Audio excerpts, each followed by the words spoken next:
Hello, everyone. I'm Matt Clark, research analyst with Money Markets, here with your Bull and the Bear podcast. If you haven't already, do make sure you are subscribed to our YouTube channel.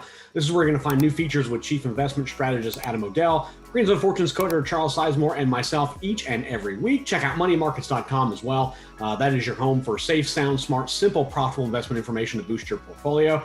You can set up your own watch list of stocks and track their Green Zone ratings performance, and you can do all that for free at moneyandmarkets.com. And I would be remiss if I did not point out our premium investment service. This is Green Zone Fortunes.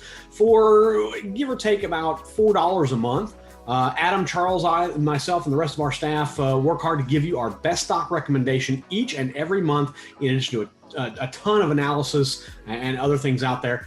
So again, it's around $4 a month, give or take. We'll put a link up here somewhere so you can get more information on learning about Green Zone Fortunes. Now, on with today's podcast. The real 5G revolution actually started on Wednesday. Verizon Communications, as well as At&t, flipped a switch that day, and it's going to transform how we use 5G technology in our everyday lives. Now, those two major cell phone providers it can now use radio waves to carry 5G signals farther and faster than ever before. Imagine blazing fast speeds that aren't limited to just major metropolitan areas. No more struggling to download a new podcast or get your GPS directions when you're out in the middle of nowhere, or downloading a movie or anything like that. Now those struggles won't necessarily be as prevalent. And the tech is going to have an impact on the global scale. A recent study found that 5G technology only added about 0.1% to the global gross domestic product, or GDP, which is the value of all finished goods, in 2021. Now, by 2030, 5G technology is expected to add about $484 billion to the US GDP and increase global GDP by 1%. Now, that may not seem like a whole lot, but you have to consider the rise in global GDP was only, on the average, is only about 3 to 4%. So having one thing factor in a 1% growth is actually pretty significant. And remember, anything that actually grows GDP only strengthens the overall economy. Now, today I'm going to tell you how you can profit from this very simple flip of a switch. But first, it's key to understanding why that flip is important. Now, I don't want to get into a whole lot of convoluted detail, but there are three types of airwaves that can effectively carry a 5G signal. There's 5G low band, there's 5G mid band, and there's 5G MM wave. Now, low band carries a signal a great distance. You can get that signal to go miles. But the speed of that signal is more like 4G, which is kind of what we've been used to over the last several years. If you have a cell phone and you're out in the middle and you're out in public and you're not on Wi-Fi, you're using a 4G LTE signal. Well, that's about how the 5G low band signal operates. It operates on a wide band, so it spreads a wide area, but the signal is not really very fast in comparison to 4G.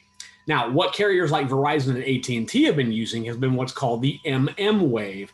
And this wave carries a very, very strong signal, very traditional 5G speeds the way it's supposed to be, but it's over a very short distance. So you have to be very close to the antenna in order to really reap the benefits of 5G service. And it's one of the reasons why the 5G rollout has been limited to just metro areas. Rural areas aren't really seeing 5G right now.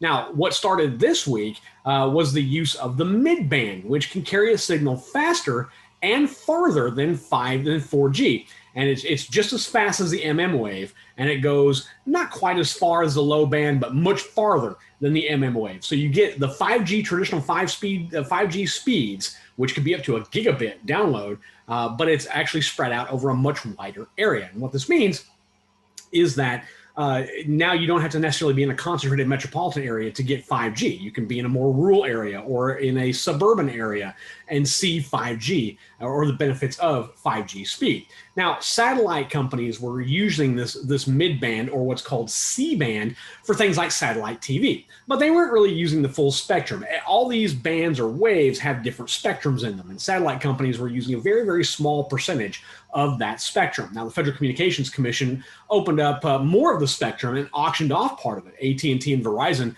spent billions of dollars, and I do mean billions of dollars, buying up segments of the spectrum, allowing them to significantly upgrade their 5G signal and coverage. These C-bands allow 5G signals to travel longer distances and carry enough data to provide faster connections. So again, like I said, you don't have to be right next to a tower. You can be a mile or 2 miles out and still get good 5G coverage.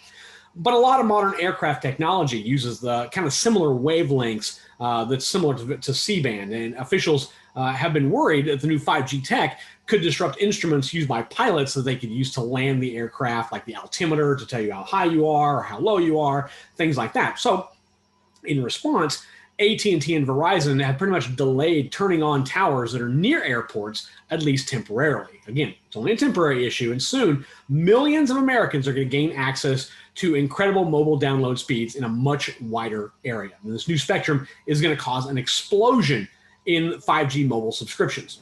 In 2020 and 2021, the number of 5G mobile subscriptions around the world was limited. COVID-19 really hampered the rollout of 5G.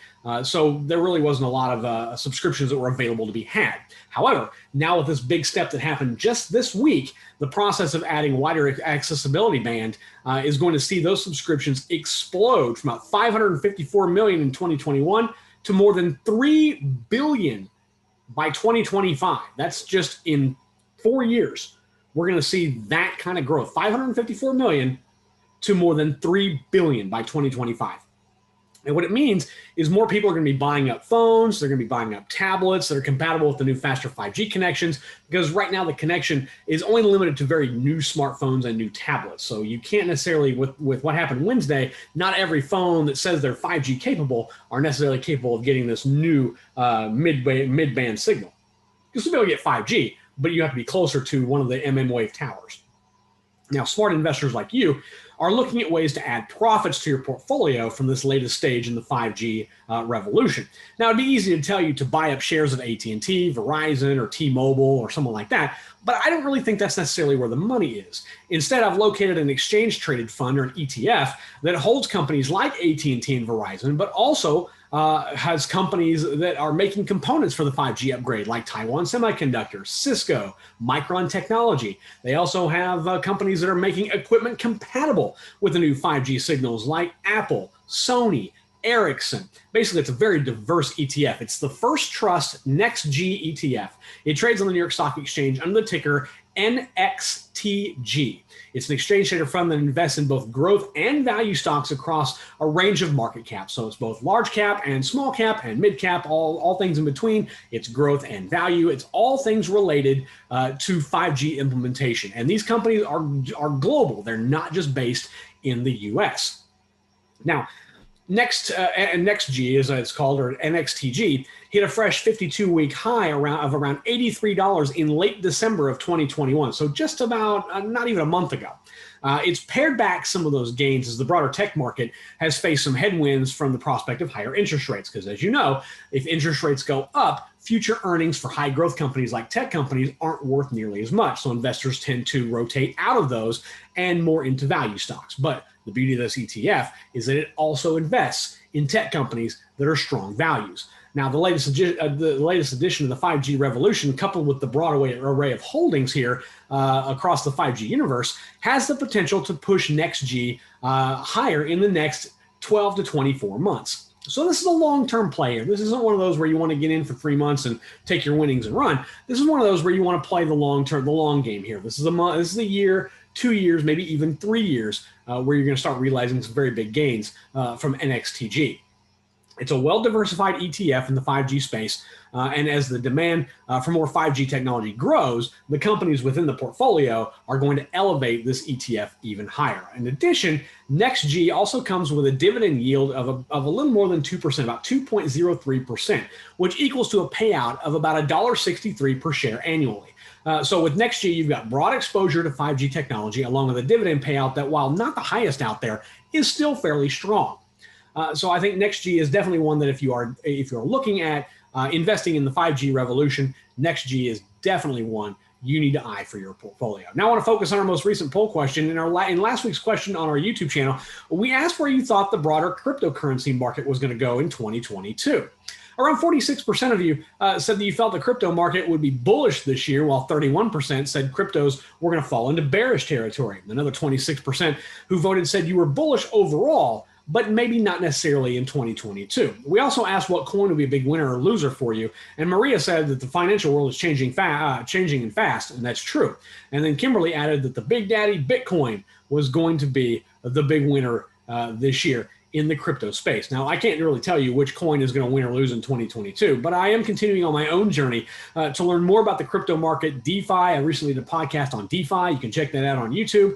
And when I find something I think might be of interest to you, if you're interested in investing in crypto, blockchain, or DeFi, I'm going to make sure to pass it along to you right here. So make sure you check back often, and I'll let you know what I find. Now, if you have a question on a particular stock or maybe a sector of the stock market that you'd like myself or Adam or Charles to tackle in one of our videos, then just email us. You can email us. That email address is feedback@moneyandmarkets.com. We're going to flash that down below, feedback@moneyandmarkets.com.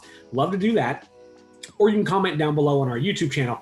Just find the video if you're not on YouTube and just comment below. And we check both of those, and we love to see what your feedback is. If you do ask a question and we use it in one of our upcoming videos, we're going to send you some very, very cool Money and Markets gear, like maybe a t-shirt or sweatshirt or hats or any number of things that we have in terms of Money and Markets gear. We'll send it over to you. Also, head over to moneymarkets.com. Sign up for our free daily e-letter. In it, we give you safe, sound, smart, simple, profitable investment information for your portfolio, and we do it 7 days a week. It is all yours for free. While you're there, check out our proprietary green zone rating system. You can use our metrics to get ratings of thousands of stocks out there. Just go to the website, type your stock in the search bar that's located up at the top, add stocks to your own personal watch list, get the green zone ratings. You can watch these stocks. It's actually a really, really good tool for you to use, and it's absolutely free, all at moneymarkets.com. Oh, again, it is free, just in case I didn't throw that out there enough. All this stuff is for free. That's all for me this week. Until next time, this is Money and Markets research analyst and host of the Bull and Bear podcast, Matt Clark, wishing everyone safe trading.